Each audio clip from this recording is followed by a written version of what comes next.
Welcome to Chatting with Nana. I want to take a minute to reminisce a little bit. I remember exactly where I was on November 22nd, 1963. I was sitting in my junior high school social studies class when we got the word that President John F. Kennedy had been assassinated. That was devastating, even though I wasn't old enough to vote yet. I felt the great loss. And as it turned out, so did the rest of the country. Certain events that happen in your life leave a strong imprint. Somebody killing the American president, losing your parents or siblings, not in accidents or anything, but natural causes. You still feel a great loss. And I'm beginning to feel that loss now. I'm losing my home country. I don't know what happened to America, but the past few decades, America's been on the road to someplace not nice. We don't take care of those who need help. There are a lot of people in this country that need a hand up, not a handout. We don't do that. We used to look out for each other.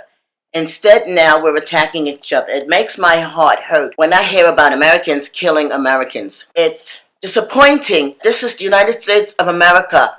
We focus on human rights, liberties. I begin to think that our first loss is the First Amendment right to free speech. We're not allowed to criticize our elected officials without some sort of retaliation. How do I know? Every time I go on a rant and rave in my own home, I lose cable service. Coincidence? I doubt it. Right now, I want to speak to the millennials, young people in their 20s, not yet 30. You have to make the change the way my generation did. Baby boomers changed the world forever. I don't think we had a choice. Our mothers managed the country while World War II was raging in Europe. They manned the machinery, factories. Women even flew planes, supply planes. And then when the war was over, they were told, don't come back. We don't need you anymore. These are the same women that raised baby boomers. We didn't have preordained roles. You just get married, have a whole bunch of kids, and that's it. I think baby boomer children were more curious. We wanted to see what we could go out and do. And in doing so, we changed the world forever.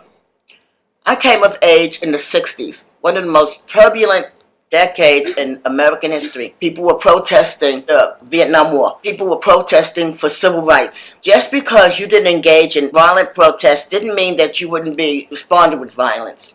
It was bad. The stories we saw on TV was terrible.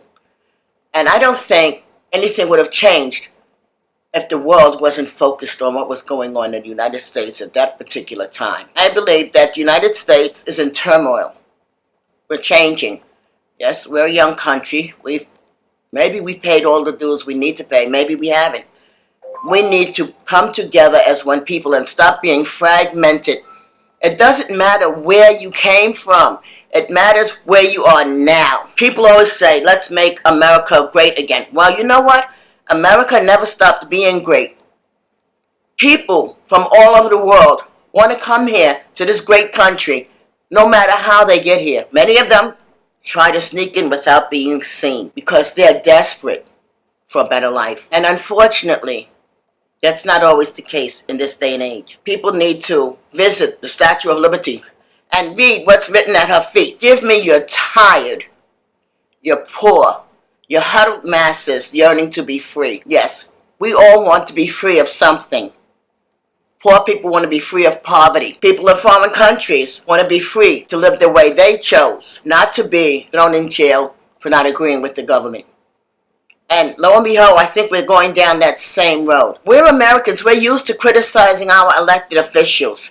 It's supposed to be for the people, by the people, of the people. That's what government is supposed to be. When did it stop?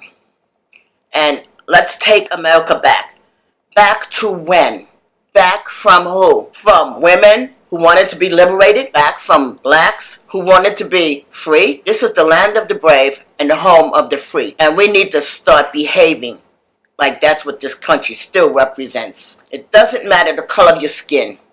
It should be, I am an American. In my case, I am an American of African descendancy. I am not, I repeat, I am not an African American. I am an American woman who had African ancestors. There were other people involved in the making of me, but to a lesser degree. And I think that's what America is all about. This country never stopped being great. We need to stop, take a breath, and look around. We take too much of what we have for granted.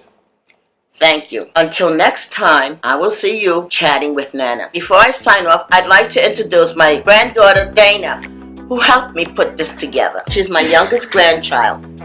And here is my daughter, Zenobia. She's my youngest child, youngest daughter. Keeps me on the straight and narrow, mostly. For now, I will see you again. Goodbye.